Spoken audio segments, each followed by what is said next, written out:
Problem of economy की बात करूँ तो यहाँ पे तीन चीज़ें हैं। Hello everyone, I am Bhavna Sania and I am back with the new video for class 11th and class 11th के इकोनॉमिक्स का ये पार्ट 2 है, ठीक है। एंड इस वीडियो में हम जो इंट्रोडक्शन का चैप्टर है उसका पार्ट 2 कर रहे हैं। For the notes of this chapter, important questions, answer right information, test, you can visit our website or download our app. The link is in the description box. All right, so let's start. आज की video में हम करने वाले हैं difference between micro economics and macro economics, central problem of an economy and opportunity cost, ठीक है। तो अब हम शुरू करते हैं विद द फर्स्ट पार्ट कि माइक्रो और मैक्रो में क्या डिफरेंस है।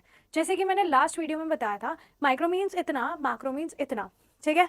सो माइक्रो में हम इंडिविजुअल एजेंट्स के बारे में पढ़ते हैं, इकोनॉमिक एजेंट्स जैसे कंज्यूमर, प्रोड्यूसर या फर्म, और मैक्रो में हम पढ़ते हैं पूरे एज अ होल, पूरे नेशन के बारे में, राइट। तो उसी पर्सपेक्टिव से इनका डिफरेंस देखते हैं। तो माइक्रो का होगा, माइक्रो इकोनॉमिक्स का वो पार्ट है जिसमें हम बिहेवियर पढ़ रहे हैं about the individuals of the economy, ठीक है। इकोनॉमिक इंडिविजुअल्स के बिहेवियर के बारे में पढ़ रहे हैं। यही मैं मैक्रो की बात करूं तो ये वो पार्ट ऑफ इकोनॉमी है जिसमें हम behaviour of the whole nation, यहाँ पे एग्रीगेट बिहेवियर की बात कर रहे हैं, ठीक है। सेकेंड पॉइंट में आता है एग्जाम्पल्स में, माइक्रो का होगा डिमांड एंड सप्लाई, मैक्रो का होगा aggregate demand and aggregate supply, ठीक है। थर्ड पॉइंट क्या है, थर्ड पॉइंट पे अब बेसिकली आ जाता है ऑब्जेक्टिव। अब बेसिकली माइक्रो का ऑब्जेक्टिव क्या है, to determine its aim to determine the price of a commodity और factor of production, factor of production का क्या प्राइस है या कॉमोडिटी का क्या प्राइस है उसको डिटरमाइन करता है। और मैक्रो का क्या ऑब्जेक्टिव है कि भाई इनकम क्या है, एम्प्लॉयमेंट लेवल क्या है इकोनॉमी की, ये मेजर करता है, ठीक है। समझ आया। यही मैं डिग्री ऑफ एग्रीगेशन की मैं बात करूं तो यहाँ पे माइक्रो में एग्रीगेशन बहुत लिमिटेड होता है क्योंकि यहाँ पे हम इंडिविजुअल्स की बात कर रहे हैं। So it involves limited degree of aggregation. For example, market demand is derived bye aggregating individual demands, all buyers in particular market, right, समझ आया। एंड यही मैं मैक्रो की बात करूँ तो ये हाईएस्ट डिग्री ऑफ एग्रीगेशन की बात कर रहे हैं क्योंकि हम यहाँ एग्रीगेटेड डिमांड की बात करें तो यहाँ पे हम पूरे इंटायर इकोनॉमी की डिमांड की बात कर रहे हैं। क्लियर। बेसिक एजम्पशंस जो माइक्रो है, ठीक है, इसमें ये बोला जाता है कि जितने भी मैक्रो वेरिएबल्स है वो कांस्टेंट है, सिर्फ माइक्रो वेरिएबल्स में ही चेंज आता है। That means national income, consumption, saving, ये सब हम कांस्टेंट मानते हैं। यही हम मैक्रो की बात करें, यहाँ पे माइक्रो वेरिएबल्स को कांस्टेंट माना जाता है, जैसे प्राइस हो गया, इंडिविजुअल का, फर्म का, बेसिकली ये सब उनके पर्सपेक्टिव के हिसाब से कांस्टेंट माना जाता है। Other name of micro is price theory, other name of macro is income and employment theory. And the last point is about the example, individual income, individual output, aggregate income, national output. Clear, national income and national output. अब हम बात करते हैं central problem of an economy. अगर central problem of economy की बात करूँ तो यहाँ पे तीन चीज़ आएगी, क्या प्रोड्यूस करना है, कैसे प्रोड्यूस करना है, किसके लिए प्रोड्यूस करना है, what to produce, how to produce and for whom to produce। इन प्रॉब्लम्स को हम बोलते हैं central problem of an economy और ये बहुत ही बेसिक प्रॉब्लम है हर एक इकोनॉमी की, ठीक है। इसको हमें मेन इसी को रिजॉल्व करना है, ठीक है, समझ आया। और ये प्रॉब्लम अराइज कहाँ से होती है, ये प्रॉब्लम अराइज होती है रिसोर्सेज की एलोकेशन से।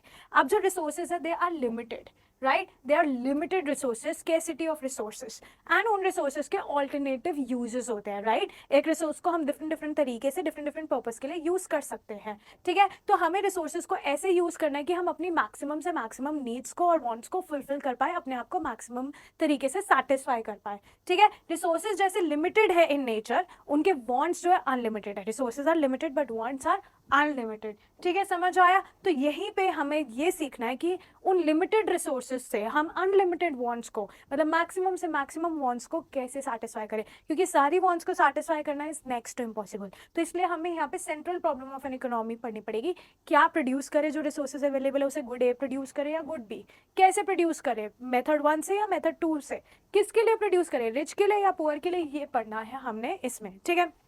तो अब आता है, सबसे पहले आता है व्हाट टू प्रोड्यूस, ठीक है, क्या प्रोड्यूस करें। यहाँ पे हमें गुड्स और सर्विसेज की सिलेक्शन करनी है कि भाई क्या प्रोड्यूस करें, और जब हमने सिलेक्शन कर ली तो अब हमें ये डिसाइड करना है कि कितनी क्वांटिटी में प्रोड्यूस करें, ठीक है, समझ आया। Because resources are limited and हम सब चीज़ें नहीं प्रोड्यूस कर सकते लिमिटेड रिसोर्सेज से। लिमिटेड रिसोर्सेज से या तो हम आउटपुट ए प्रोड्यूस करेंगे या आउटपुट बी प्रोड्यूस करेंगे। Now we have to decide कि आउटपुट ए प्रोड्यूस करना है या बी, और करना है तो कितनी क्वांटिटी होनी चाहिए उसकी, ठीक है, समझ आया। For example, production of more sugar is possible only by reducing the production of other goods.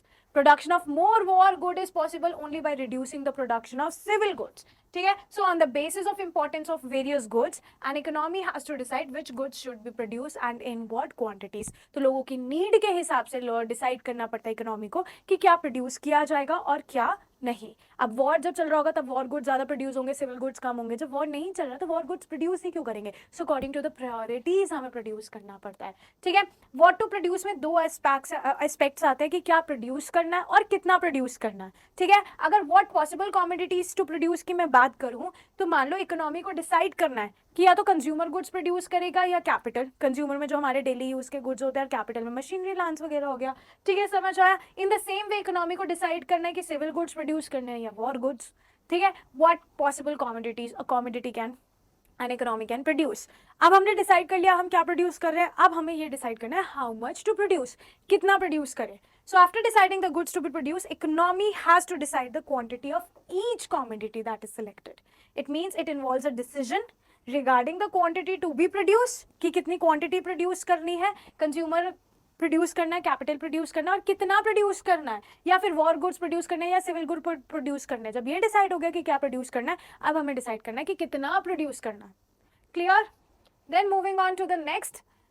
अब आता है how to produce. How to produce में हमारे पास दो टेक्निक होती है. उन दोनों टेक्निक से हमें डिसाइड करना है कि हमें कैसे प्रोडक्शन करनी है. या तो लेबर इंटेंसिव मेथड यूज होगा या कैपिटल इंटेंसिव मेथड यूज होगा. Labour intensive means labour, mostly labour use करी जाएगी और मशीनरी नहीं यूज करी जाएगी.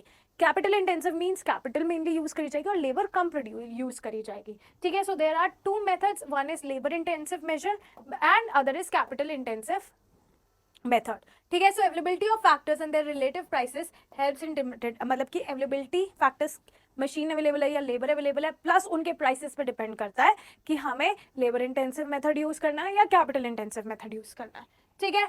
अब आता है फॉर whom टू प्रोड्यूस. ये सबसे इंपॉर्टेंट पॉइंट है, for whom to produce. See, अब now we have to decide कि गुड्स को कैसे डिस्ट्रीब्यूट करना है, सर्विसेज को कैसे डिस्ट्रीब्यूट करना है अमंग द पीपल. तो हमें एक कैटेगरी ऑफ लोगों को आइडेंटिफाई करना होगा और उनको सेलेक्ट करना होगा कि हम इनके लिए ही गुड्स को प्रोड्यूस कर रहे हैं. ठीक है. For example, either we are producing for more rich और लेस रिच, और we are producing for more poor और लेस पुअर. ऐसे प्रोड्यूस करने. फॉर एग्जाम्पल, अगर मैं BMW की मैन्युफैक्चरिंग कर रही हूँ, I am producing it for rich. यही अगर मैं मारुति 800 की मैन्युफैक्चरिंग कर रही हूँ तो I am producing it for poor people. So now here we have to decide the segment of the society कि मैं किसके लिए प्रोड्यूस करना चाहती हूँ, किस कैटेगरी ऑफ पीपल के लिए प्रोड्यूस करना चाहती हूँ. ठीक है. So this problem can be categorised under to main heads. First is personal distribution and second is functional distribution. अगर मैं पर्सनल डिस्ट्रीब्यूशन की बात करूँ, it means how national income of an economy is distributed among different groups of people.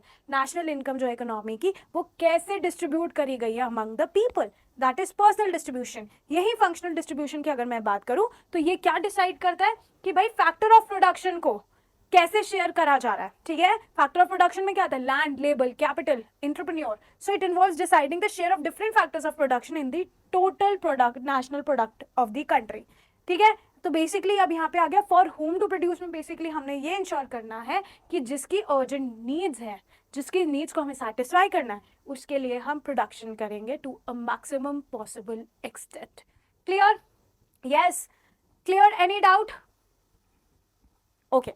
Now अब हमें एक topic पढ़ना है, opportunity cost. Opportunity cost means next alternative forgone, next best alternative forgone, that is opportunity cost. मतलब कि जो चीज हमें बेस्ट लग रही है उसको तो हम चूज कर रहे हैं, जिसको हमने छोड़ा है सेकंड बेस्ट जो हम छोड़ रहे हैं, that is opportunity cost. Laptop और एलईडी का मुझे ऑप्शन मिला है और मैं लैपटॉप ले रही हूँ और एलईडी छोड़ रही हूँ, तो लैपटॉप लेने की अपॉर्चुनिटी कॉस्ट क्या थी? एलईडी. क्लियर? समझ आया? So yes, let's read it. Resources are scarce and society is always forced to make choice, क्योंकि रिसोर्सेज की कमी है और हम सब चीजें नहीं खरीद सकते. ठीक है. समझ आया? अगर हम एक चीज खरीद रहे हैं, we have to sacrifice the other good. ठीक है. समझ आया? एंड जिसको हम सैक्रिफाइस कर रहे हैं, next best alternative for gone, that is opportunity cost. For example, suppose you have 20,000 and you want to purchase one laptop and an LED TV, ठीक है, with only in one hand you cannot have both. 20,000 रुपए या तो laptop ले लो या LED. ठीक है. तुम दोनों नहीं खरीद सकते. You can either buy a laptop or LED. If you decide to purchase laptop, the opportunity cost of choosing the laptop is the foregone satisfaction, that is LED TV. Clear? Any doubt? तो जिसको हम छोड़ रहे हैं, second best alternative forgone, जिसको छोड़ रहे हैं, that is opportunity cost. All right, so yes, for the notes of this chapter, for this PDF, PPT का अगर आपको पीडीएफ चाहिए, आपको नोट्स चाहिए, important questions, answer writing information सीखनी है या फिर टेस्ट देने हैं, you can reach us out on our website and you can also download our app. The link is in the description box.